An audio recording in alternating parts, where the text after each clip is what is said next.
Welcome to Peter and Ruffy's Football Show. We're live on PLZ Soccer's YouTube channel. I'm Peter Martin, Alan Ruff, Tam McManus and Charlie Adam here with us on this Friday to look back on the Europa League matches involving Rangers and Celtic last night and ahead to the weekend's Scottish Premiership matches over Saturday and Sunday. We'll also cast our eye towards the big games down south in the Premier League, most notably at Old Trafford, Manchester United against Man City. So with that in mind, let's cut to the chase. First and foremost to the Europa League and Rangers. It was a draw.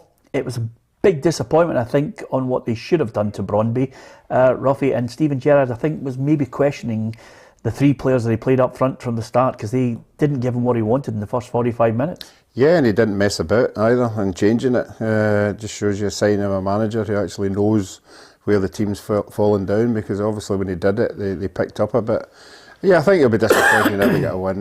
They were a poor side. I think possibly the poorest side Rangers have played in Europe. So with that aspect, you'd expect to take the 3 points, and he'll be disappointed. But they're still in it, still got all to play for, and at home, you know, they'll expect a better performance, and I'm sure that he could probably get it. Yeah, still up for grabs. This is what Gary McAllister, the Rangers assistant, had to say about that overall performance.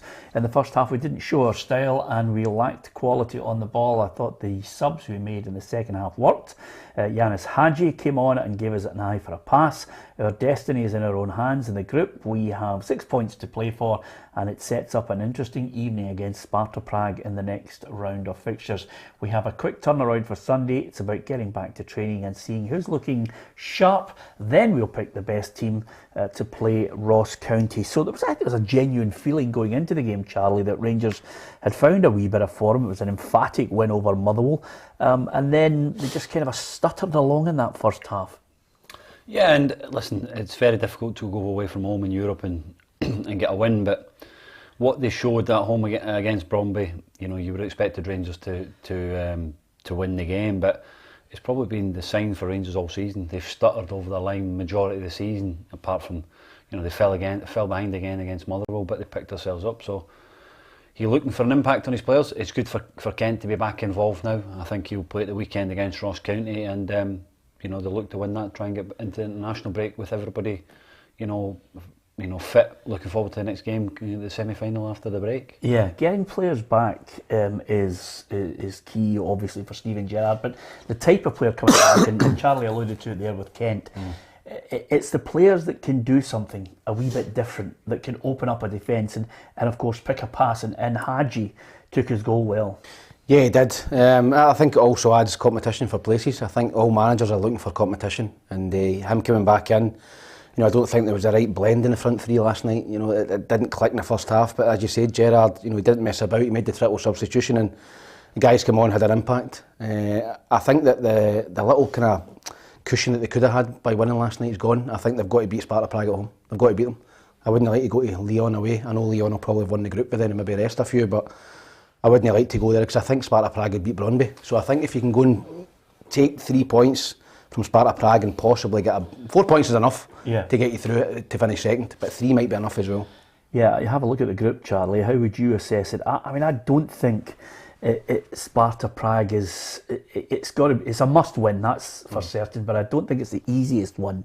They're still a good outfit. They're technically good as well. No, they are. Listen, be delighted if they could have played Brøndby again at home, but they can't. So you have to play Sparta Prague. I'd rather be playing Sparta Prague at home than Lyon again with the performance that Lyon had. So from where they were in the first 2 games, I think they're in a good position. You know, it's a one-off game. They have to win the match. They know that, and you know, it'll be a great atmosphere for the game. So, you know, Rangers have done it before under pressure, and you know, they'll look to try and win that and get themselves into that second place. Yeah, all sorts of comments coming in regarding the overall performance. Robert Hyland says, gallant, thought Rangers played well last night once they woke up. Someone else says Morelos needs benched. It's a game we should have won, and some people questioning why the Morelos goal was cancelled out. Well, it was cancelled out because the ball from the corner had gone beyond the touchline, had gone out of play. That's why the goal was cancelled out. But nevertheless, if you look at that table, Ruffy, you know, if they can get the home win, I think, as Tam said, I think 3 points might just be enough for them. Yeah, I think they'll know that. They'll know what they can do at home. As Charlie said, in a big night at Ibrox with everybody pulling in the right direction, players up their game, and I'm sure they will do it. I just think they need a goal. I mean, they've only scored 3 goals in this campaign, and it's been against Brøndby. So if they can get a goal, that'll lift the whole place, and I think that'll be enough, to see them through. Okay, in the other match, it was Ferencváros 2, Celtic 3, and what a roller coaster this one was. But if Steven Gerrard was unhappy with his front three, Ange Postecoglou was more than happy with his front three, because boy, did they shine. Oh, listen, I thought Celtic were tremendous last night, and we've seen it in flashes, that ability that the front three have got. The 3 goals, particularly the last goal, the third goal, David Turnbull, I thought had his best game for me in a Celtic jersey last night, Turnbull. But the third goal was just a tremendous goal. He nicks it, he plays it into McGregor drives, he plays it wide, and then it comes across. And I'm sure that Celtic will be looking at that Jota, $6.5 million. It's a big layout, but I think he's been superb for Celtic. I think he's a real live wire. He's great cutting in on that right foot, getting shots away, playing 1-2s. He's a very, very clever player, and that would be probably the best Christmas present that Celtic could maybe get, if they could maybe do a deal with Benfica to get him permanently, because I think he's been a standout. Well, I know a lot of Benfica fans are unhappy that they've even got the option of $6.5 million to sign him. Another man who's just signed a new deal is Greg Taylor as well, and that's off the back of the Anthony Ralston deal. So Celtic trying to, sign up the players that they think are going to form part of the squad moving forwards. We already discussed yesterday, he's got targets. We were talking to a journalist who operates out of Japan. There's no doubt that Ange Postecoglou will want to strengthen again. As far as the group is concerned, though, Ruffy, it's a tough one. I mean, although they did play well going forward, they still lost a couple of goals. And they've got coming up the toughest one of all. Dundee? Yeah, Dundee as well. Sorry, Charlie. Should have mentioned Dundee. But the other team that are just narrowly above Dundee's quality technically is Bayer Leverkusen. Mm-hmm. Yeah, we saw the quality they had, at Celtic Park, and it'll be the same, but Celtic will think they can go there and get something. I can't see them winning the game, but they might be able to get a draw or something like that. But I think it'll all hinge on the last game. It usually does in this competition, but they're already singing for the hymn sheets that they're in Europe in January in the conference. Yeah. So it just shows you how dramatically drop we've had for Champions League to Conference League. Yeah, and that's the way we are. But I know what you're going to say. There's no point in complaining. That's the way we are. But I mean, if you're a Celtic supporter where you were 3 or 4 years ago and playing in Champions League, now you're in a Conference Cup. You'll take anything. My point on this, Ruffy, is the fact that if they get Conference League, it's that safety net of at least a few more shekels. It's as simple as that. Ange Postecoglou, this is what he had to say on that win last night in the overall state of the group's massive, because it's not easy to win away from home. Our own European record away from home makes you realise how difficult it is. We came here wanting a result and looking for 3 points to keep us alive in the group. It's pleasing to get that, but the manner in which we did it was even more pleasing. It was great for all 3 attackers to get goals, and quality goals at that too. It's the team we want and the kind of team we think the fans want. That's the one thing he's adamant, and you'll find it out again on Sunday, Charlie. He is adamant they're going to play a certain way because he wants to press, he wants to attack.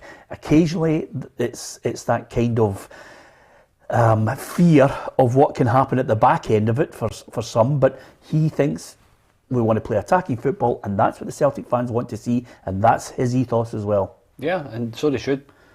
They've got the best players in the country. So if they've got the best players in the country up there with Rangers, running, working hard as any other team in the league, their quality will show majority of the weeks that they play.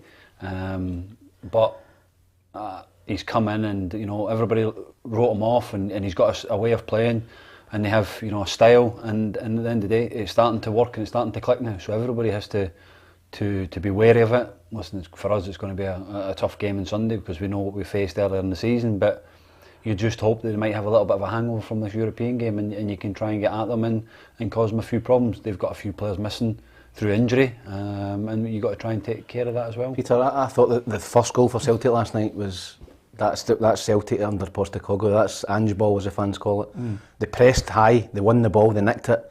Balls get played into Kyogo and he scores. And I think in Scottish football, maybe apart from Rangers, no disrespect to other clubs, if Celtic go and press St Mirren, Dundee, Livingston, press them high up the park, they're going to win the ball back 9 times out of 10 because they've not got the quality to play around them. I think they're going to come unstuck when they come up against a Betis, a Leverkusen, are quality players, but I think in Scottish football that's going to work perfectly. Well, you might say that it's going to work perfectly. You know, everybody's counting the games and thinking, can they take points? Can they get a win against Dundee? Can they get all the wins all the way to January the 2nd to make this a real title race? But you know, we only have to go back 4 or 5 days and people are saying, wait a minute, plan A doesn't work. Where's plan B? They couldn't get past Livingston. Albeit they missed a penalty in the last second. So he still has to come up with that conundrum with teams that are going to play against him who've got no intention whatsoever. And I'm not criticising them. They've got no intention of going into the Celtic half with any great gusto. Sit in, do what Livingston did, come away with a point and celebrate it. He's got to play strongest team. For me, that's he never played his strongest team against Livingston. I think he was looking ahead to this game. Yeah. Like Kyogo on the bench. I think he's got to play his strongest team. For me, the big thing for Celtic this season is winning the title, winning the league back. Europe's a bonus. I think you play your strongest team in the league games, and anything you can get in Europe is a bonus. Well, in Europe, have a look at the table, Tam, and give us your assessment of it, because I can't personally see them getting anything from Leverkusen, and I can see Real Betis beating Ferencvaros with great ease. So I think it's Conference League for Celtic, unless you're going to tell me differently. I can't really disagree with you there. I think that Betis will beat Ferencvaros. Ferencvaros is that Betis game in Betis? No, it's Leverkusen away. And then Real Betis at Celtic Park. Yeah, but where's the Ferencvaros game with Betis? It's in Spain. Well, I agree with you then. Do you honestly? Do you think if it wasn't? Do you think if it wasn't, they would win? Agree. No. Okay. Celtic. Listen, if Celtic can take it in the last game and go into that game, beat Betis to qualify, they would butt your hand off after the first couple of games where they were poor. So they've put themselves in a position to go and finish second, but I think they might finish a point short. Yeah, okay, that's my belief on it anyway. Listen, that's the other matches that were involving British teams in Europe. Of course, it was the 1000th game for Davy Moyes. It ended 2-2 for West Ham, but he'll be happy with that, top of the group. Yeah, it's, West Ham in Europe after Christmas.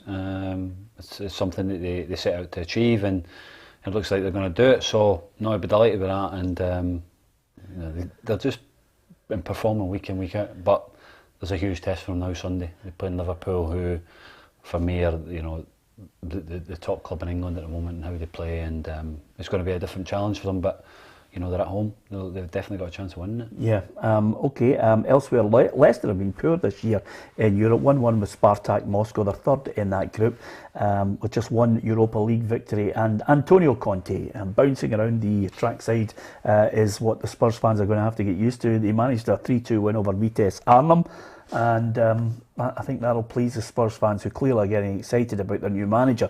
So we talked about the European results. Give us your thoughts on financial results, because that forms part of our football chat today as well. Because Ruffy, Rangers have announced £23.5 million losses. They need £7.5 million between now and the end of the season.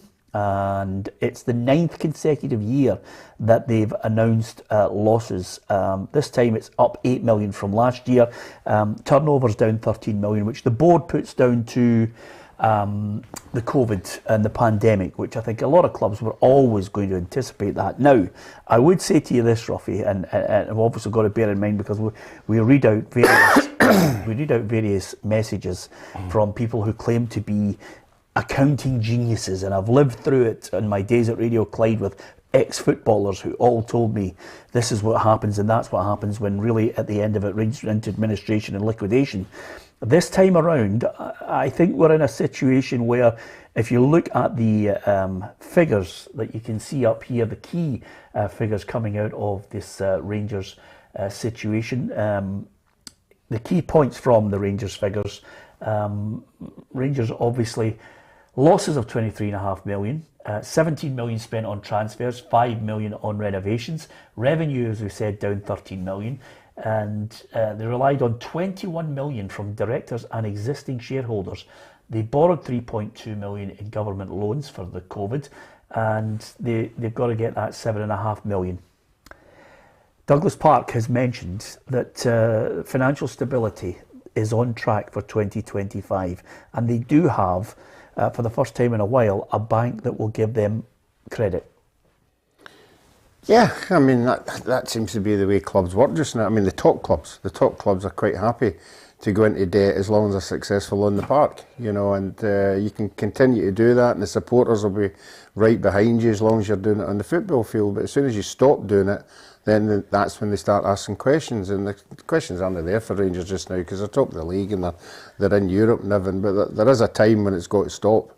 You know, it was very noticeable. Rangers never sold anybody in the last window, and that's usually what happens. Somebody goes to sort of cut the deficit. That hasn't happened. Steven Gerrard's already come out and said he's not happy. He wants better players to compete in Europe. So he's just sort of chipping in wee bits that you need to give me more money. But you can see the reason why they're not getting any more money, because they figures. Yeah, Rangers' statement on the finances obviously is something that will interest most of the Rangers fans. First and foremost, during the course of the year, the club has approached with a number of investment proposals, notably from the private equity and family office sphere. We are extremely fortunate to have an investor group that is able and willing to match or better the terms from such groups whilst retaining the ownership in the hands of Rangers supporters. The club has secured a formal long-term loan facility which represents a key milestone in our progress towards a normalised capital structure. This has been progressed further since June 30th with additional investment from our investor base to support the funding needs and the repayment of Dave King's £5 million loan, which has interest of $832,000. So my attitude to this, Charlie, is Rangers are always going to be okay providing there are people there who are willing to give them the money. It's like anybody. If you've got those large benefactors and they keep signing cheques, roll on. Yeah, and listen, I think the fans have got a lot to play in that by the shirt sales and that, because the turn of the record that they have and what they're selling week in, week out is phenomenal. And no, like you say, if you've got people like John Bennett, Douglas Park, who are investing in the football club and willing to do that, then you can invest well and do that. So listen, there's got to be a point where they can't keep funding the club and they need other investors to come in or whatever. But at the moment, listen, they seem to be happy with how it's going, and it's not stopping them because of the way the wage bill and what the staff and that are earning. It must be they're earning good money, so it's. They're happy with it just shows you how important it is winning the league. Winning the league this year wipes that right off the face. Oh yeah. Well, the money, Champions League. That shows you the pressure that's on to win the league this year. Yeah, the money is huge. I mean, it's a roll of the dice, Tam, and many clubs have done it over the period. It's a roll of the dice in Scotland this time around. It's a £40 million roll of the dice. If they can win the title, and if our coefficient is such that one team goes straight in to the Champions League group stages. Yep, I think that's what Rangers are banking on. You've seen the figures over the last, I think, 9 or 10 years. They've lost £100 million, and as you said, as long as people are prepared to write that off, and no ask for it back. Yeah. I don't think those figures you're talking about over 90 years from 2012. 14 million, 8 million, 7.5, 3.3, 6.7, 14, 11, 15, and then of course 23. As you said, it's over 100 million. And they've won the league. They've won one trophy in that time. They've won one major trophy. Obviously, stopping 10 in a row was huge for Rangers, but I think the pressure is on big time Rangers this season to win the Champions League. Over a 9-year period, that's not bad. 100 million. You think so? Oh, it's 10 million a year. It's not a lot of money. In grand scheme of things, it's not a lot. If you on the average, it's not 10 million. Is not a lot of money. It's not a lot of money, Charlie, if you're in the top flight over that period, and it's also not a lot of money if you are getting the rewards of two things. You're getting huge revenue from the gate money. Yeah. You're getting huge revenue from the shirts, which they were not getting. No, but what I'm saying is, it doesn't look. It could have been a lot worse. Oh, absolutely. But I think the other thing about it is clubs operate, as Ruffy mentioned, at that certain level. As long as you've got benefactors, that are willing to say, okay, there's the money. We don't want it back right now. They want it back at some point. I'm almost certain. I've yet to meet a businessman who doesn't want his money back. No. I mean, even Dave King, who put in his money, wants his money back. So, but the 40 million coming in is massive because, as you know, it's like every club. Once you feed it, it needs fed to that level, and then the expectations of the fans go up. But it's not like they're stopping on, just to hang it. They're investing in Edmondson Drive, the new facility there. spent nearly £1 million on the pitch. They've renovated the training ground. It's like you say, it's all these added extras that people don't see, that the cost is going high as well. So they're trying to get the football club and the infrastructure right. You know, they've got people talk about one of the best commercial people in James Bidsgrove in at the football club at the moment, and you know, he's bringing in great sponsorship. So they're obviously happy in the situation where, listen, nobody wants to lose 20 odd million, but they're in the right way. They keep saying 2025 is when they'll start to break even, and they'll be, you know, they're on course for that. Yeah, interesting times for Rangers. Big one is the title, as we mentioned there. It's a huge gamble for everyone, but the rewards this season especially if you get into the group stages, and then from there, you know, sky's the limit. And I think the other thing that will turn around as well, Tam, is in next year's figures, there will be the huge commitment to the season tickets. A better deal in the cut of the shirt sales will come in as well. And then if you win the title and you get the Champions League, suddenly everything commercially opens up. And I would think, potentially, you know, hopefully COVID permitting, that we will start to see football flourish again. So that's probably why Douglas Park is coming out and saying 2025, it's on track. I think the main thing was getting rid of Sports Direct and Mike Ashley. That was huge. You know, getting rid of that. Now you're selling your strips and you're getting decent money for them. Whereas Mike Ashley was kind of ripping it. So I think that, but I still think it's a big gamble. I think when you're looking at, just jump in there, by the way. I don't think Mike Ashley was ripping it. I think, just to clarify, the deal that they signed, Mike Ashley didn't rip anything. Basically, he got a deal that might not be acceptable to people, but they signed it. You know, much to the annoyance of sensible thinking Rangers fans. But to suggest he's ripped it is taking it a bit too much. What's going to happen if Rangers don't win the league this year and Celtic win the league? It's going to be a fire sale. They're going to have to sell everybody. Well, not necessarily, because they won't have to sell everybody. If they don't win the league, then the second place club will face a couple of qualifiers. They could still get in. The difference will be, if Rangers and Celtic get into the group stages of the Champions League, then the television money is split between the two of them. Yeah. If one team gets into the Champions League, they get the TV revenue, and then of course they also get a little kickback which they divide among the other clubs for their involvement in European football. So it's not necessarily a doomsday scenario, but financially it's a huge pressure, Charlie. Yeah, listen, they know that, and that's probably the remit at the start of the season. We need to be in the Champions League by the end of the season, and you need to win the title. And Stephen will know that. And listen, they're on course for that. They've not played as well, and we've all had our opinions. But at the end of the day, it's still top of the league. That's what I was saying about Celtic resting players for Europa League games, not playing Kyogo against Livingston. The bounty on at the end of the season to win the league is so massive. Celtic not going to win the Europa League. Rangers not going to win it. And do you think that's the biggest? You know, Celtic fans now, the biggest disappointment for them last season was probably no investing to the level that they probably should have or bring the quality of player in to win the league. Well, I wouldn't like to start the ball rolling on this one, because you could dedicate an entire programme to it. But I think that the crux of the matter was gross mismanagement, and on a number of levels, from the board to the recruitment, to the chief executive, to the manager, and the conduct of some players. And you could not write that in a novel, Ruffy, that all 4 or 5 of those elements suddenly come into play. Plus, of course, the catastrophic trip to Dubai as well. So all those 4 or 5 things I've mentioned, plus, and this is the key issue here, that implosion, plus Rangers consistently winning 1-0, 1-0, 1-0, not drawing the matches that they'd done the previous season. Steven Gerrard had a consistent side, and that was the final dagger for them. That's why there was 20 odd points of a difference. No, I think the Celtic support would agree with that. You know, that for far too long the Celtic, whoever it is, makes the decisions to bring in a better quality of player, sat in the laurels thinking Rangers weren't going to get their act together, and then Rangers do get their act together, and they've left it too late. But it sets up for a cracker for the rest of the season, doesn't it? The two of them at Ding Dong, because we know what both clubs financially it's worth to both of them. I think it's going to be a cracker. I don't see this in any way being double figures. No, I think it could be. You know, it'll be very tight. I think it'll go down to the split, and how the fixtures come out in that split in the last 4 or 5 games. And I think it'll go that close.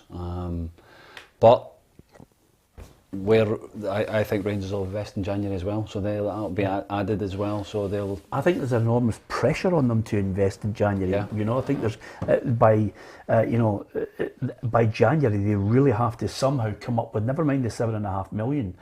Tam, they have to somehow come up with revenue to bolster Steven Gerrard's squad, because I think if it's tight, if there's a couple of points in it, we already know that Celtic have got 2 or 3 people on their target, so they want to strengthen in January. Yeah, Ruffy spoke about earlier, Steven Gerrard having a little bit of a moan at the start of the season about players coming in and he's not spent any money. Yeah. So I think that it will be. I think January will be a big window for both clubs if both are tight, if the title race is tight. But I still think Rangers have got the edge because they'll just eke out wins. I think Celtic.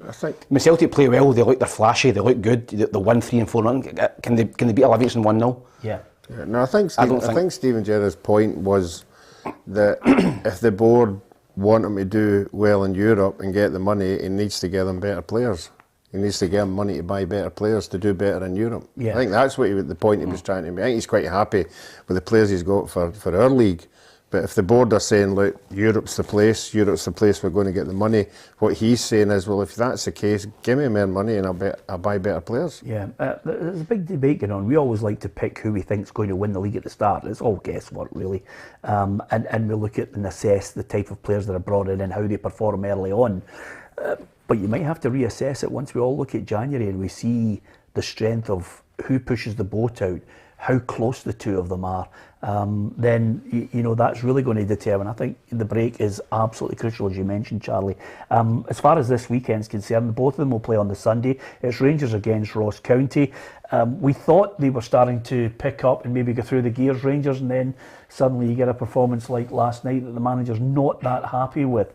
So Ross County, perfect time to play somebody like County to get it back on track? Yes, but let's not forget Ross County are coming off a 5-0 against Dundee, so Jolly, and they'll go there. Ross County for me I think they're not a bad side. I think they're down there, and I think they'll stay up this year. I think they're capable of going to causing Rangers problems, but it's all about what Rangers doing. I think they've struggled a wee bit after European games, Rangers at times.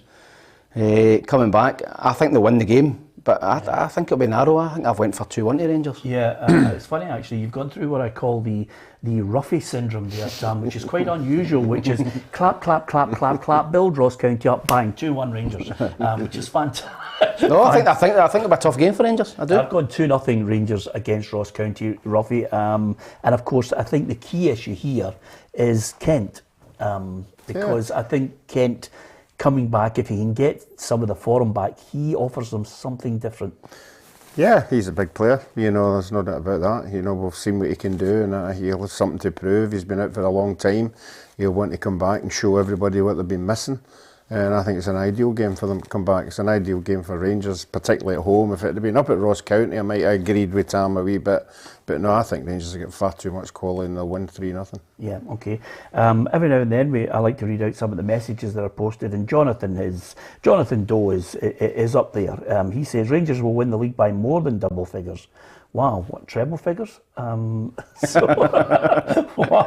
that's incredible, Jonathan. 100 points, fantastic. I can't see it happen, Jonathan. Don't see them winning it by double figures. But listen, it's all about opinions. We're there to be corrected, laughed at, shouted at, not abused, but laughed at. Charlie, how do you see this one going? You know Ross County, are they capable of going to Ibrox and doing something?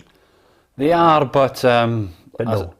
Yeah. I just think Kent coming back, who's a match winner, he's a ball carrier, something they're just missing in the last few weeks. Where you've seen it, the intensity come on the other night, and then being able to go. Obviously, he can go full throttle because international break. He can have a little rest next week or top up his fitness. And I'd expect Rangers to win this at home, especially. Yeah, we're not going to talk to you, Charlie, about Dundee Celtic, other than we want the exact formation and who he's picked for the side. 4-6-0 said to me before the show. You're going to write us off anyway. James Levine. And every time you write us off, we win. So well, I'm going to give you the right to batter him, because what about last week? You weren't there.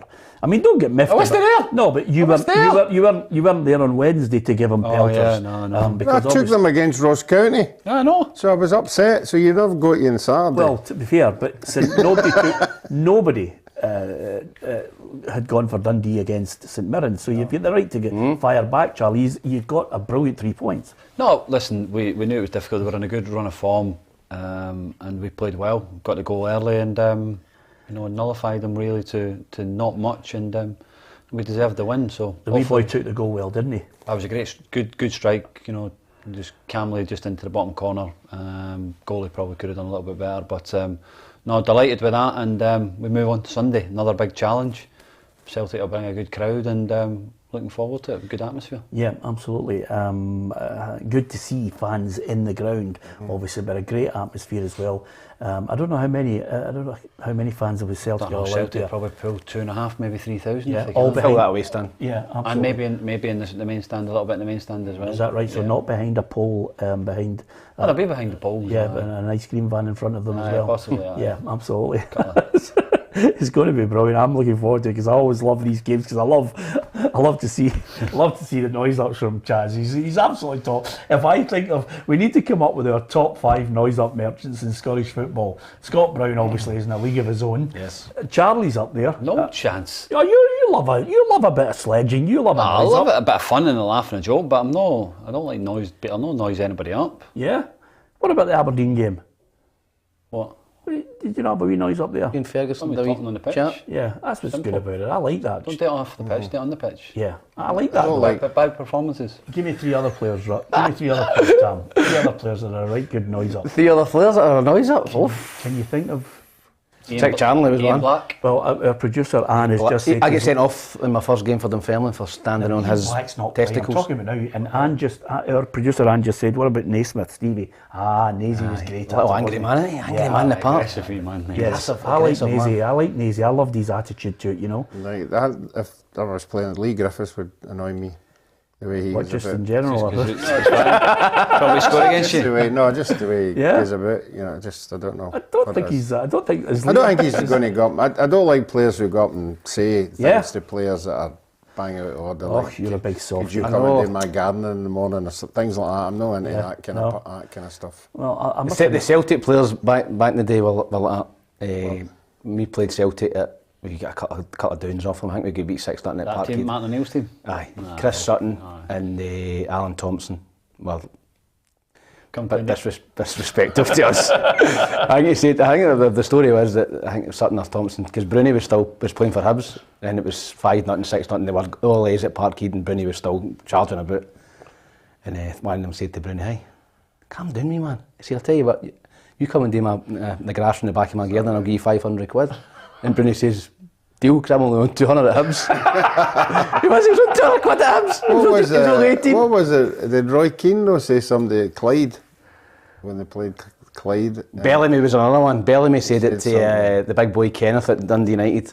Yeah. He said something like, "I'll come and cut my grass" or Well, something. I have to say, Danny McGrain tells a great story about Charlie Nicholas when he was playing for Celtic and they were in a nightclub and a lower league player had come up to Charlie and clearly he wasn't happy that he was A, trendy, B, good looking, Had an earring in. 3, a sensational footballer And handsome. and handsome, as I did say good looking, and he came up to him and he said, "You, Nicholas, think you're a great player?" He says, "I'm as good as you. I can do anything you can do." And Charlie pulled out a 20 quid and tore it up in front of him and says, "Can you do that?" and then he walked away and Danny McGrain says, Charlie went down and he glued, he glued the £20 back together. I hate that. I hate stuff like that. Okay. You're not a noise up. No, I would never say anything like that. I No. would never be arrogant like that in the pitch, not and say something to even lower league players and that. Yeah. It's you get a bit, and I've had it this season.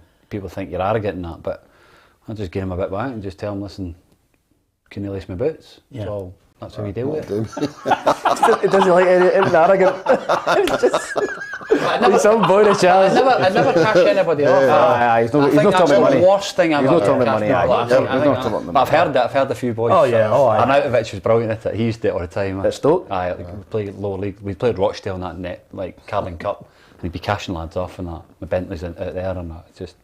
Is that right? Yeah. It doesn't. It is horrible. It does not beat the day Ruffy and I went down to speak to Nazy down at Everton, When and they all Graham came Sharp out. was there, and Sharpie, who a lot of people couldn't lace his boots. He was brilliant for Everton, and we're in the canteen and we're looking outside and Ruffy, I mean, honestly, I don't know what car. Nazy had a low-key car. I mean, honestly, a low-key car, because Nazy's a brilliant lad. But there, out in the Everton training ground, was Samuel Eto'o's yellow Lamborghini. A yellow Lamborghini. I mean, it was outrageous. Yeah, they were all just coming out the dress. They were all coming out the training room, and Nazy said, "Watch this," and they all came out, and they were all just looking at what they had. You know, who had a better one than the other, and then McGeady came out in a Mustang and fired up this Mustang. And they were all, "Oh, what's that? Wow!" A V8 Mustang, as only Aidan would have. Anyway, Celtic against Dundee. I've got Celtic to win it 2-0. Sorry, Charlie. And what have you got? I've got 3-1 to Dundee. Celtic. 3-1 to Dundee. You're a couple of gins this morning. I went 2. I went 2. Okay. Not Dundee. Anyway, apart from anything else, good news that James will avoid the SFA dugout ban. That's great stuff. He'll be in the dugout. Yeah, no, I'd seen it earlier coming in. I think it was the incident with Aberdeen, wasn't it? So get it over and done with, and I look forward to it. Yeah, absolutely. Okay, Aberdeen against Motherwell. They've had some good results of late. The Dons and Stephen Glass has said, look, there's no point in going on a good run and then slipping up against Motherwell. Got to win against the Well. It's important we build on the recent performances and points that we've gained. I think it's worthless going 3 games with the points that we've taken if you're going to lose at home against Motherwell. It's you go into a 2-week break off the back of that. It's not going to feel great. So it's important that we keep it going. But the players know that. They're aware of what happened last time at Motherwell, and they're also aware of how it felt winning on a Saturday afternoon at home. And I think that's the overriding thing that they want to feel again. Well, I fancy Aberdeen strongly in this, Ruffy, on the basis that Motherwell at the moment, they were on such a good run, and now they're on a 5-game winless run. Yeah, that's the one I think the manager and the players will be looking at. Know what they've done in the early part of the season. I'm going to contradict myself here. I don't think you can pick yourself up after getting battered 6.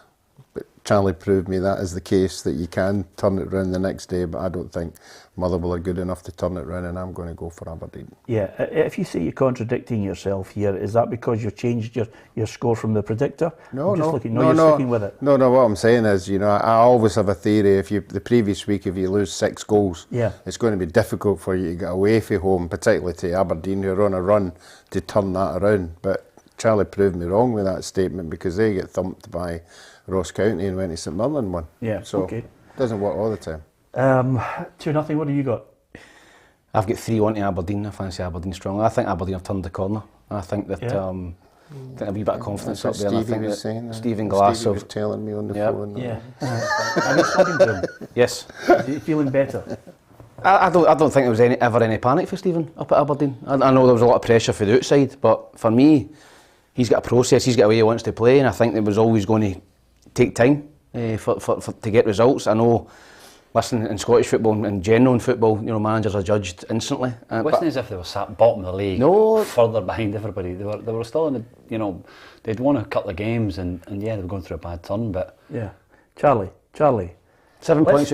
Let's not be pandering to the agenda from Aberdeen, which was that everybody had it in for them. They were on a 10-game run without a win, 5 of them consecutive defeats. And knocked out the cup. Yeah, which is a big thing for Aberdeen. And nobody was making it up. I mean, if anybody thought that there was an agenda against Stephen Glass and Aberdeen, I mean, I heard Dave Cormack's comments. It's a lot of rubbish. Yeah. I mean, at the end of the day, Aberdeen were judged on their results, and they were poor.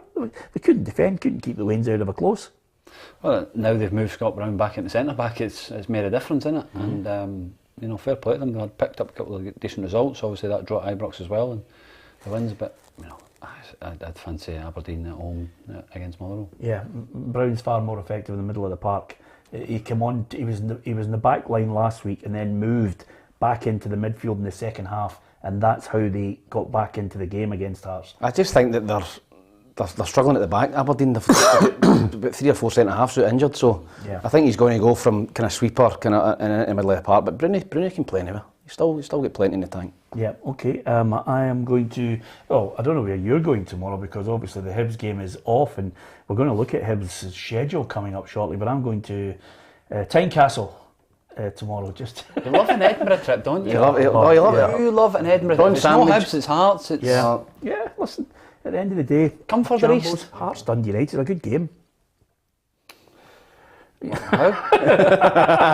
Ruffy, these are two teams that you get. Listen, you Go and watch Partick.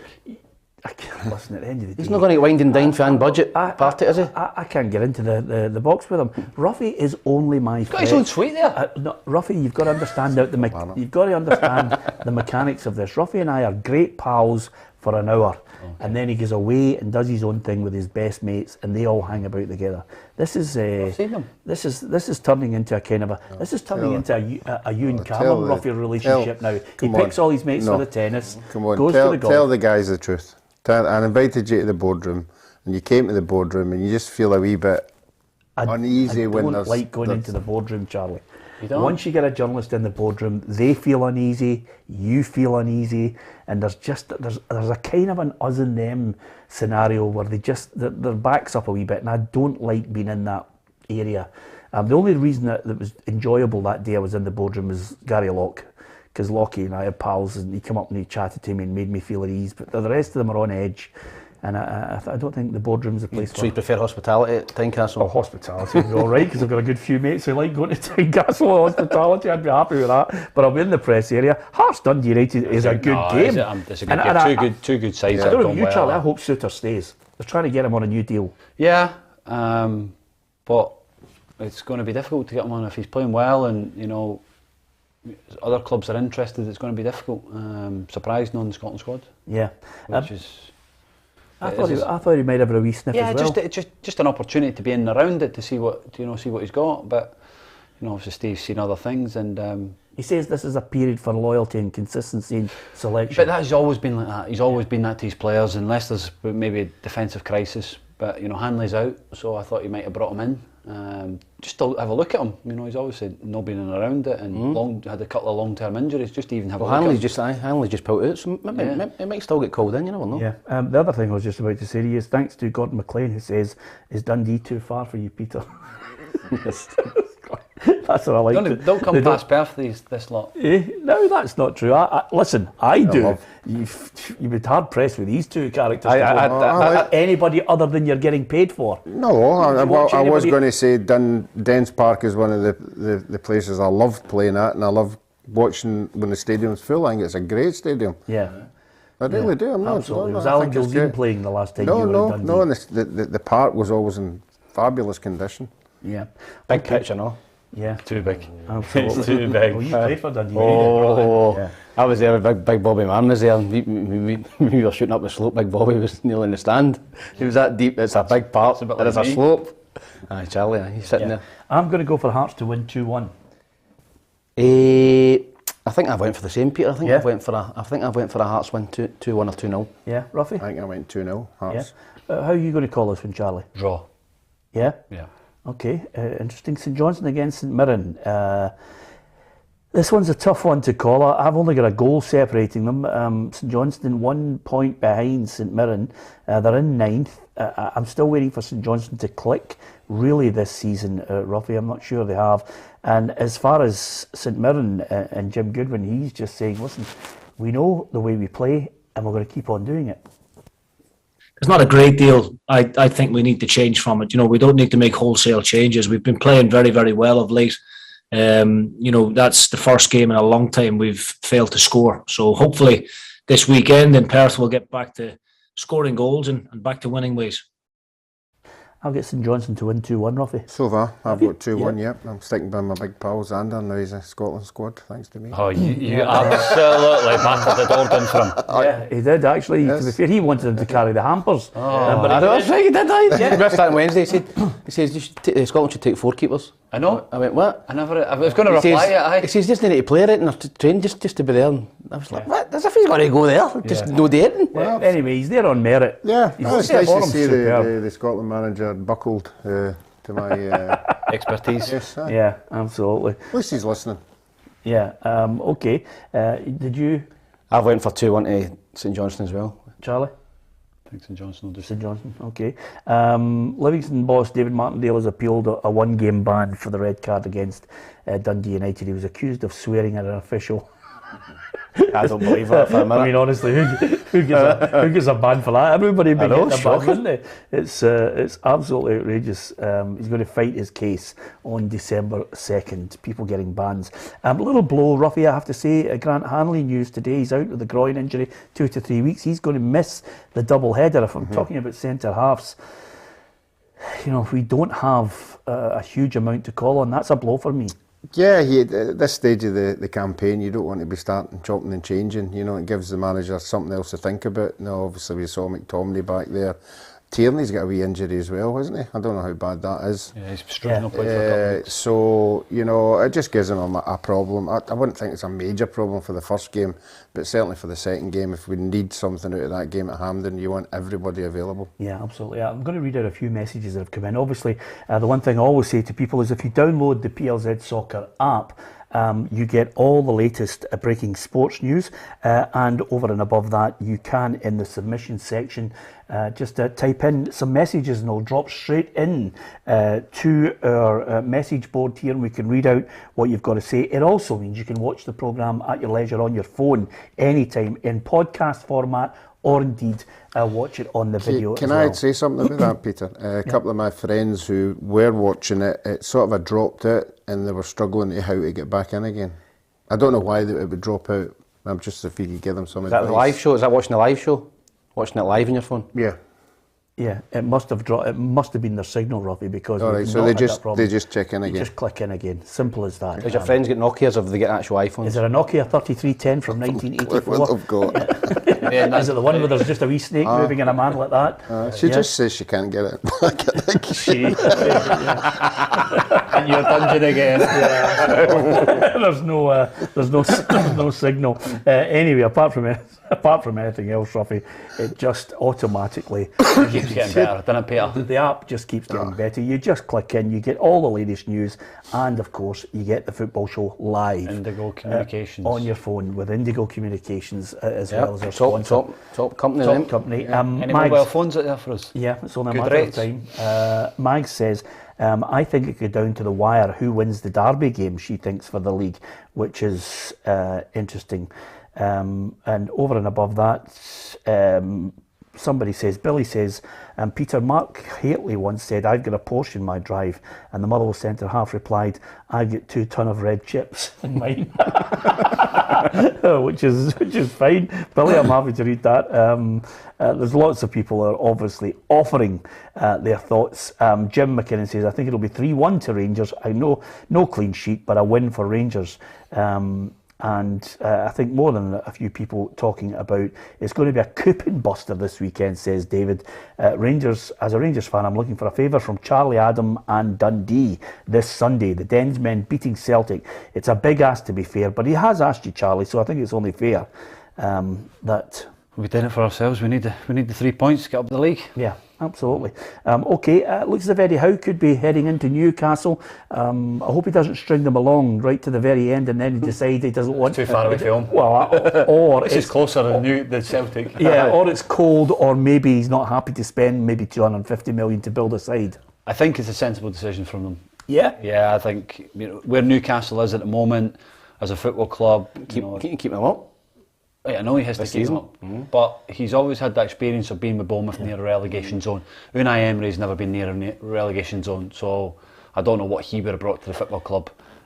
Is it harsh to suggest Eddie Howe's a great appointment because it's a nice stopgap until the next boy comes in? Well, they're getting a 2.5-year contract, so yeah. Listen, he's got to go there, and at the end of the day, he's been out of work for a long time.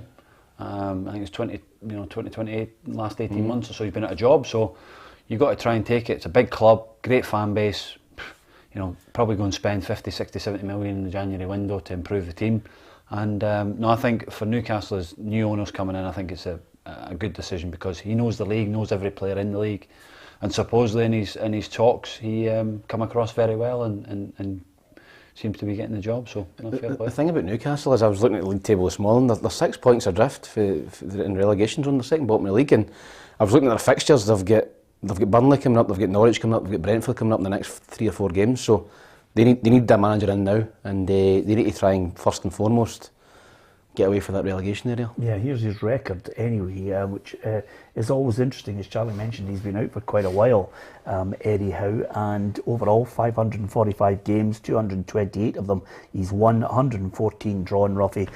He's 203 lost. He's got a 41.8% win rate. So yeah, I have to say, anytime I saw him, I thought he would have been a good fit for Celtic. You know, there was nothing put me off him. Yeah. You know, that everybody was saying, oh, he's no managed a club the size of Celtic. But I think press comes over very well, comes over very educated, and you know, I just was surprised when he never went there. But obviously, this is a big challenge for him. yeah, I like a couple of the comments that have come in, and obviously there's good banter sometimes on our feed with messages that come in. Patrick says Eddie Howe's rubbish. He's done nothing in England, hopeless. and then a wee message for Eddie. You know, so I think Patrick is maybe a Celtic fan. Hugh Scott says, Peter, it all depends now on whether his backroom team want to go to Newcastle. So well, it looks like he's going to bring Tyndall and people like that, isn't he? So yeah, I think he'll be all right. As far as the weekend English Premier League is concerned, here are the fixtures. If you like English football, I don't know. I'm a big fan of English football. I know Charlie is. Are you a big fan, Tam? I know you don't like international football. You're a big fan of English football. Not particularly, no. Oh, English football. Laugh. Wow. No, I prefer. Honestly, I prefer to watch a Scottish game, whether it's a Championship, League One, League Two. I'm a big fan of Scottish football. Yeah, so am I. But I love Scottish football, but I love English football as well. I think VAR maybe puts me off English football. Wait till it comes into Scotland. I know. Yeah, exactly. We're watching anywhere. Obviously, it's the same as up here. There's some right good games and right bad ones. And if you get a good one, like that one that we're going to be talking about in a minute, that is just the top for me. 12:30 tomorrow. Who wouldn't want to watch that game? Brentford Norwich. Yeah, Man United, Man City. Oh, sorry. I think I have to say I must admit. Is this all his last stand? Oh, I love it. I mean, it's not his last stand. He's going to. If they get thumped, he's getting the bullet. Ollie is going to take them all the way to. Think he'll be 5-0. Ollie will be in charge to take them miserably all the way to the end of the season with nothing. But that's you talking as a Liverpool fan. No. Listen, Charlie. I can honestly say to you, Man City that hammer them. Ronaldo is papering over the cracks of a Oh, yes, manager but who's that's out why of he's his one of the depth. best players ever to play football. So that's what you expect from great players. But I don't know who Man United would go for if they had to sack him. Yeah, well now I think that you're looking, you're thinking who will they go for? Ole Gunnar Solskjaer is in the job, and he knows what's at stake and how the United fans will be demanding a win. The mindset is positive. Of course, we've got to go into this game believing that we can do good things. It's a local derby, and everyone knows what's at stake. Well, he knows what's at stake. Ruffy, I think Man United are going to get battered. You always think that of these games, and then all of a sudden, no. And then you've got players who are listening to what everybody's saying, and sometimes they can get there and dig a result. I don't think that'll be the case either. I don't think they'll get battered, but I don't think they'll win. Yeah. What's the score for you? 2-0. Yeah, I think 2-0. I think they're going to get battered 2-0. And the other thing about it as well is the one saving grace is Ronaldo, who for me in midweek was just sensational, and even Pep Guardiola knows that he is something special. They have one of the best players all history, a guy who's able for himself to do unique things in the score machine, so we know it. But of course we have a plan. We will have a plan. We're going to impose. We're going to try to do our game. That's for sure. Yeah, he's a machine, says Pep. And Pep knew a player in his day. Man City tried to sign him, didn't they? Before Man United nicked in. And if Man City had signed Ronaldo, they would be sitting about 8 points clear on him for me. I just think that's the one thing I've got about Man City. They've not got a natural nine, and they've got a lot of top players up front. They can play a false nine, they can play 3 up front or 2 behind or whatever. But if Man City had got Ronaldo, I think they'd have a chance to win everything this year. Yeah, I mean the goals that he scored, he's so special. I love watching him. I mean, I know you batter on about my love for Liverpool as a fan, but if you are, anybody watching that boy play football, it's a joy. I mean, he gets you excited. Yeah, he does, and he keeps producing the goods at the big moments. I talk about it all the time. Big players turn up in the big moments. 92nd minute, Champions League away from home. He pulls his team at the gutter. He did it again against Atalanta at home as well. For the winner. It's just what they do. It's how they smell, you know, when they can go and score goals, and they've got, you know, just got a knack of scoring in big moments. And he's a top player, and I think Man United can beat them on Saturday. Yeah, a number of players I've spoken to who've played down in the English Premier League, and you might be able to give us your thoughts on it as well. The amount of players, I've spoken to goalkeepers, Craig Gordon as well, and Nazy, and so many other players, and you're asking them what the difference is. And apart from the overall technique of the absolute top players, is they hit it earlier. They hit it at times in that final third where some people might forget about the technique of it and take the swipe and hope that it does the business. But their technique is such that they hit the ball earlier, it's harder, and they're calmer around that area when they get those chances. Is that fair? Yeah, and the top players are the ones that play in the Premier League. They see things quicker than anybody else. You know, and like I say, you see a lot of times the amount of goals that go through people's legs in the Premier League. You know, the top players, they use people's body shapes and how they defend, and it's no fluke. They actually work on things like that. And did you work on that? Yeah, no, it's one thing. You know, the amount of times you see a defender stretching and you shoot through the legs and it goes in the goal, because the goalie can't see it until late. You know, Ruffy's you're set goal streak through goals. You're already set, and it's late. The big boy Foster used to get caught all the time because he's a big lad, 6'6", 6'7", he can't get down. And like you say, they're just sharper, quicker, and the mindset and the mentality is totally different as well. I would say, you're talking about shooting and all that, I would say he's possibly the best header of their ball. Striker. Yeah. Incredible. Yeah. Some spring. Yeah. Spring's incredible. It's fantastic to watch. I see Liverpool winning it too. I see Liverpool winning anyway. I'll see. Thank God he never went to Liverpool. Man City, yeah, exactly. It's insufferable. Man City to win 2-0. 5-1 to Man City. What? 5-1. 5-1? 5-1 Okay. Ollie on the door. Yep. United edge at 2-1. Brilliant, Charlie. That's what I love about you. You've got that cold stare in you. I love that, by the way. They're undefeated. No one again in 4. City against United. Yeah. Okay. Ruffy? Yeah, I went 2-0, but since we've been talking up Ronaldo, I'm going to go 2-1. 2-1. So Ronaldo and Lingard's going to score. Exactly. Listen, it's been an absolute joy listening to you guys. Charlie, good luck on Sunday. Hope you get a consolation goal. 3-1 would do. 3-1, Charlie. I'm bottom of the league. I need points. Yeah. 3-1. Don't be shooting at 3-1. You're beat. That's it. Do you know what? I want to taste your steak. So, so I know, Charlie, you're coming. He's going to have the biggest meal ever. He's at the bottom of the predictor table. Don't forget, you can download the PLZ Soccer app for all the breaking stories. And I can tell you that if you hit the subscribe button, you can join the ever-growing football family. Thank you very much to so many of you who are watching the programme, sharing it with your friends.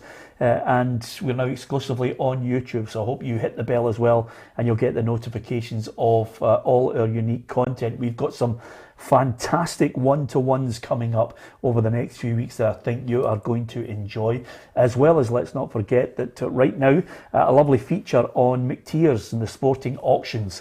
Good. Watched it last night. Yeah, if you think you've got something that's a bit of memorabilia, if you're lucky enough and you're in the, you're in the stands one day and Charlie throws you his Liverpool top, these things can be worth a lot of money. If you've got a 1971 League Cup final medal, it can be worth a lot of money. If you've got a losing League Cup final shirt from a game against Livingston, you never know. Some Hibs fan would be absolutely delighted with it. Some Irish strips. Irish strips are good.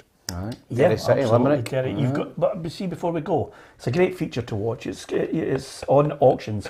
You've got a belter of a top. I have. I was lucky to play with Paul Gascoigne at Boston United when I was a kid. I went down there on loan from Hibs and I stayed in a hotel with Gaza for 6 weeks. And when he left, he chapped my door in the hotel and he gave me a strip and he signed it to me. And it's a match-worn shirt, Gascoigne. It's his last ever. Boston United, that is a belter. Yeah, I would like to think that the Boston United fans would be paying well over 50 grand for that. Yeah. You would hope. Oh, yeah. I would be prepared to listen to offers at that amount. Yeah, okay. He said 5-1 City and he wants 50 grand for his Boston United top. On that note, have a great weekend. Thanks to Tam, Ruffy, Charlie and from myself, Peter Martin. Thanks to you for watching.